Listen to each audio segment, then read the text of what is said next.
la sortie de la Seconde Guerre mondiale, l'extrême droite fera l'objet d'un véritable rejet au sein de la population belge. Elle ira de défaite en défaite avant de renaître lentement, quelques années plus tard. Nous sommes au début des années 80. Le VMO, entendez le Vlaams Militant Orde, l'ordre des militants flamands, organise un véritable camp d'entraînement à La Roche, en Ardennes.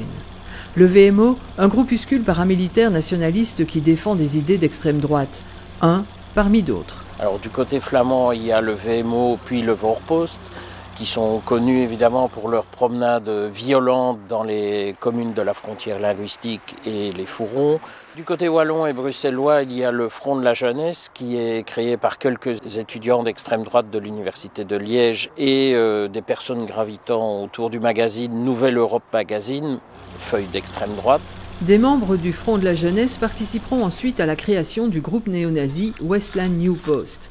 Mais quel était l'objectif de ces milices ? Dans le cadre du VMO et du Voorpost, c'est clairement pour marquer la présence flamande dans ces communes, parfois contestées, de la frontière linguistique. Pour le Front de la jeunesse, on est un peu dans une autre problématique qui est plutôt de marquer la présence en rue des idées d'extrême droite et de faire une contre-propagande contre les milieux gauchistes. L'hebdomadaire de gauche, Pour Magazine, en fera d'ailleurs les frais. En juillet 81, ses locaux sont incendiés, probablement par des militants d'extrême droite qui reprochent au magazine d'avoir révélé l'existence de leur camp d'entraînement paramilitaire. Côté politique, discrédité par sa collaboration, l'extrême droite est en déroute au sortir de la Seconde Guerre mondiale. Il faudra attendre 1961 pour revoir 2 élus nationalistes belges sur les bancs de l'Assemblée. Le tournant aura lieu au début des années 80, avec l'arrivée du national-populisme qui mêle stratégie de banalisation et technique de communication. La figure emblématique de ce national-populisme, c'est Jean-Marie Le Pen en France, avec son Front National, qui commence à percer à partir de 1983 au niveau électoral. Et donc il y a un début de ce qu'on pourrait appeler de professionnalisation des cadres du parti. C'est aussi une politique de communication assez d'avant-garde en fait. C'est un peu le paradoxe, si l'on peut dire, de ce national-populisme, c'est de promouvoir des idées réactionnaires ou très anciennes en utilisant des méthodes de communication d'avant-garde. Et le Front National sera le premier parti français à avoir son site internet en 1996. En Wallonie, l'extrême droite essaye alors de percer dans le sillage du lepénisme, avec notamment le FN version belge. La Flandre verra la naissance du Vlaamse Blok, devenu Vlaams Belang.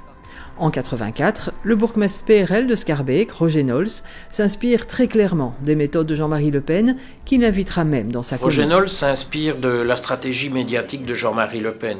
Il utilise la provocation pour faire connaître ses idées. Ainsi, il va défiler sur la place communale de Schaerbeek, sur le dos d'un chameau et revêtu d'une djellaba. Et ça marche, puisque la même année, Roger Nols fera un carton aux élections européennes. En 1995, il rejoint le Front National. Mais si l'extrême droite n'a jamais vraiment percé en Wallonie, c'est sans doute en partie grâce au cordon sanitaire, tant politique, on ne gouverne pas avec l'extrême droite, que médiatique. On n'invite pas l'extrême droite à s'exprimer en direct dans les médias. Les partis d'extrême droite se sont vus privés d'une caisse de résonance pour leurs thèmes, pour leurs thèses, pour leurs idées assez importantes avec l'existence de ce cordon sanitaire à la fois politique et médiatique.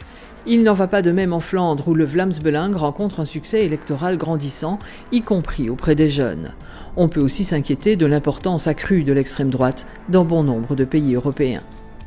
Ce contexte de crise favorise évidemment les idées de ce national-populisme que l'on retrouve aussi bien en France, avec la présence de Marine Le Pen au second tour de l'élection présidentielle de 2022, en Italie avec le retour de l'extrême droite au gouvernement, en Hongrie, en Pologne et même au-delà de l'Europe, aux États-Unis avec Trump ou Bolsonaro au Brésil.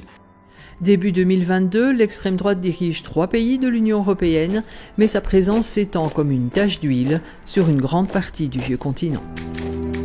En quelques décennies, l'extrême droite a changé de visage. Elle se donne désormais des allures respectables. Mais ce ne sont là que des apparences. Ne l'oublions pas.